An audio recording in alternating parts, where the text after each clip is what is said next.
Hello, Disney fans from around the world. Welcome to another exciting episode of the Disney Travel Secret Show with your host, Rob Kerri Stuart, broadcasting from the city that was built because of a mouse, Orlando, Florida. This is episode number 443, original air date, August 11th, 2025. And last week, we talked about the 5 top mistakes people make when making their Disney World vacation. But this week, we are headed to the sea, and we're sharing the top 5 for Disney cruise vacations. And these are mistakes to avoid. Yes, I think most are, but these are big ones. So. Yeah. Also, our take on the new villain show over at Hollywood Studios. Plus, we have a few misconceptions or myths about what it means to be a travel agent. Also, if you want to learn more about an Alaska cruise tour, listen to the latest episode of our other podcast, Travel Inspired. And we know that many of you take at least 2 vacations per year, and only one of them is at Disney. We also have some great topics over on that show, including cruising both the Danube and Douro rivers in Europe. We also have an episode dedicated to pickleball vacations, which we're going to tell you a little bit more about that on today's episode. And coming very soon, a how to do Yellowstone with a stay at a very authentic dude ranch just 10 minutes from the Yellowstone National Park in Montana. That was an unbelievable, I think, almost a life-changing experience, something we'd never planned on. So we can't wait to tell you about that again over on the other show, Travel Inspired. So, okay, Hugh, take it away. Hello, my friends. This is former Disney Imagineer Hugh Darley, and you're listening to Disney Travel Secrets with my friends Rob and Kerri Stuart. As you can imagine, I have plenty of Disney secrets myself, and I can't wait to share them with you. Let's get this show on the road. Take it away, guys.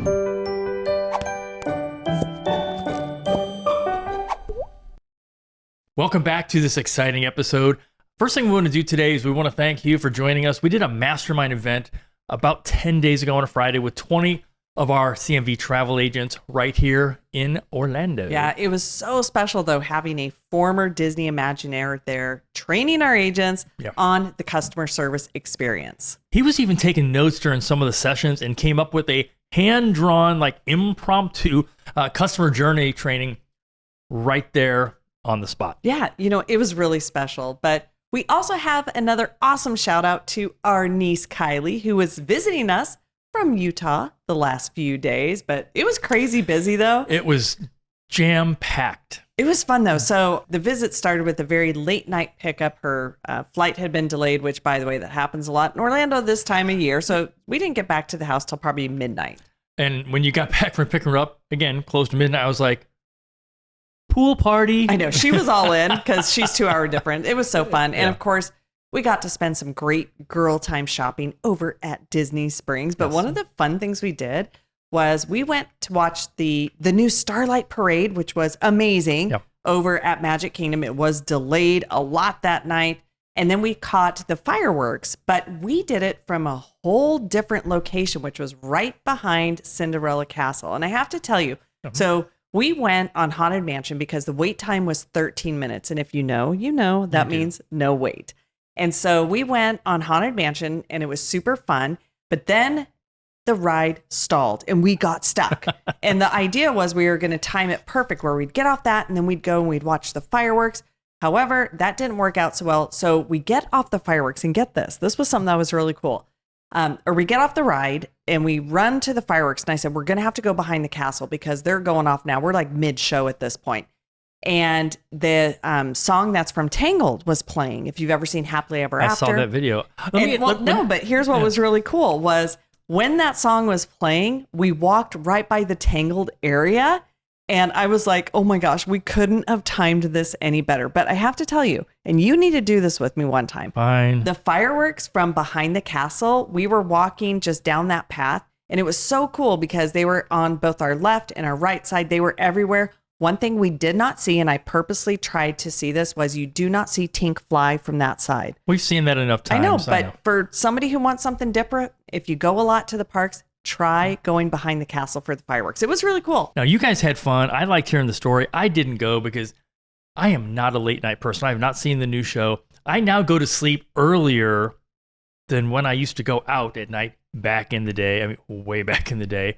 So it was cool hearing how much fun you guys had, and I will definitely try it in the future. Just remind me on that day to take a nap. Okay. I love naps. It actually was really cool.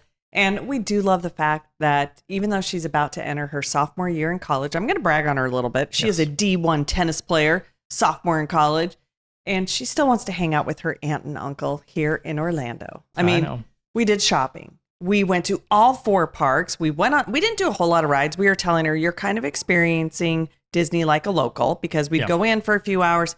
It's just so hot here. And we even took her to one of our new favorite restaurants, which was Hawker's. I know, we love that place. I mean, the staff there, I'm going to give a huge shout out to Sam. She's one of the managers there. We were sitting there at the bar watching her do like 3 back-to-back interviews. Great food. But also, we took Kylie to Sanaa for bread service. Yes, so good. So fun. I think we have some leftovers for you We tonight. do. So we also played pickleball at our club one morning, which... we talk about pickleball on our other show. We only played once to that point. We have paddles. It's so hot. But just going out there and playing with someone like Kylie, who really obviously knows how to play, it kind of motivated us to keep playing. So we've done it now a few days in a row. But we have to do it really early in the morning. Really early, because it's hot. Like we did it today, and we were, I think, on the court by like 7:30, which is a half hour earlier than when Kylie was here. I'm like, okay, so now we're going to be there between 6:30 and 7, so we're done by the time the sun goes up, because it is hot here. It's also, this particular thing we did is one of the many reasons we love living next to Disney. It's so fun living here. Yeah, I mean, we moved to Orlando 100% for our business so that we can get to see our clients and our agents in person. That's a really, really big reason for the success of Creating Magic Vacations. And every now and then we'll get a relative to come see us. Now, speaking of travel, we want to tell you something we are running into when we're talking to those of you that are like potential new travel agents with us. And that is the misconception about how much time it takes per week when you first start your business. Yeah. So most people assume that it's the same as having a part-time job. You're automatically thinking, oh, I got to have 20 hours a week. But that is wrong. There is nothing you can do in the beginning that you're going to be working 20 hours a week, at least effective ones, when you're a brand new agent. I think 4 to 5 hours in the beginning is time enough. Don't worry. We're going to show you exactly how to spend that time to get your business off the ground. Yeah, we're all about efficiencies. So if you're interested in becoming a travel agent and you just want to learn more, head on over to creatingmagicvacations.com and fill out the Join Our Team form to get started. That is the form. That is. One thing we really enjoyed last week for the first time again when Kylie was down here was the new Villains Unfairly Ever After show. It opened at the end of May, but we had never really seen it. And I say we went into this 100% blind. We knew nothing about it at all except the villains part until we sat down. And as soon as we sat down, even before it started, the redesign of this place was incredible. Yeah. So this show replaced the Cars show that was in the same space. It actually used to be a working production studio. Back in the day. It was like a sound stage. It was pretty cool.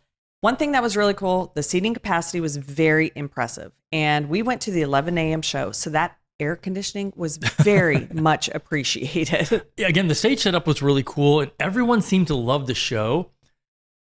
That's as far we're taking it because if you don't already know much about it, we don't want to spoil it for you. Yeah, so put this on your list. Go see it for yourself. It's only about 17 minutes long and the seats are very comfortable. Yeah, not the benches when it was the car show. Yes. As experienced cruisers, not just with Disney, but actually 15 other cruise lines we've sailed on, we know there are a lot of mistakes people make when taking a cruise vacation, especially if you are new or maybe a rookie. So today, we're going to be sharing 5 of the top and most common mistakes that people make, specifically when they are cruising with Disney. And we are so looking forward to being on the inaugural cruise in November for the brand new Disney Destiny. And a special thanks to Disney for that invitation. And just FYI, this is a great time to get that Disney Destiny cruise on the books because it is also the best pricing right now. I know, as it gets closer to the debut, and of course, when it actually gets here in person, we expect the pricing to only go up. So let's start with Disney Cruise Line mistake number 1. And that is choosing your stateroom based only on price. And here's why. There are multiple cabin types, and there are also different locations all around the ship. So just like the Disney resorts, Disney Cruise Line staterooms are going to vary dramatically in experience, not just price. Right. So yes, those interior staterooms are going to be the least expensive. But do you know what you're missing? We're talking no natural light for 3 to 7 days, and it may make you feel claustrophobic. And if you go for the really inexpensive ones, you're going to be on the bottom of the boat. That is true. Ocean view and balcony staterooms aren't just luxury upgrades. They can make or break your cruise experience, again, especially for first timers. The price difference might seem significant, but when you break it down per night and considering you're getting your cabin, your accommodation, your meals, entertainment, that balcony becomes a lot more reasonable. Yeah, so for our trips, we always started a balcony cabin at the minimum and only upgrade to concierge on certain occasions. Like our cruise on the Disney Wish, starting September 22nd with Car Guru and one of our neighbors, Steve Hamilton. And for this one, we are staying in concierge because a bunch of the clients going are. So it makes sense for us to be joining them in concierge. Yeah, plus, I mean, this is going to be our first time in concierge on that particular ship. We did it on the Wonder in Alaska in 2023. And to be transparent, we did get it for half price. That was only because our original Disney Wish cruise was canceled. That had nothing to do with being a travel agent. That is correct. So that was just a smart use of that discount that they offered us. Well, it was get your deposit back or take half off any cruise. And this was in 2022. So we had the end of 23 to use it. And I go, wait a minute, hold on. Can we use this for concierge? Well, of course. So that took our $15,000 Alaska cruise. Actually, it was more than that, but you can say that. It brought it down to about $8,000. So the math on that one was easy. It was really, really cool to understand the concierge difference, especially on the smaller Disney ships like the Wonder. We even met and became friends with a couple who live in California, but they also have a house right here in Golden Oak. And of course, someone who loves watches. So you guys had a good time. And that's always a great starting point with people that know and appreciate luxury timepieces. You know, but I will say, though, one of the things, though, and we have heard this from our clients, is I'm very curious to see how your experience on the concierge on the Wish is going to be different from the Wonder. And they also have cruised on concierge on both. So I'm excited to report back on it. We got to give it a shot. I'm also excited to get some of the exclusive merchandise that only concierge guests get. So the question that we always get is concierge worth it? And that really is a personal decision. It doesn't really make sense when just talking numbers, but the experience is where you're going to find things that make it different. I say if you can afford it without getting stressed out, try it at least once and you just may get hooked. Okay, so on to mistake number 2, and that is not understanding Disney Cruise Line's unique differences.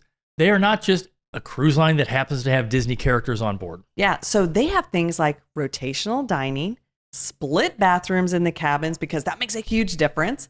And here's a little thing. If you don't know what rotational dining is, on a regular cruise, you go to your main dining and the same every night you have the same crew.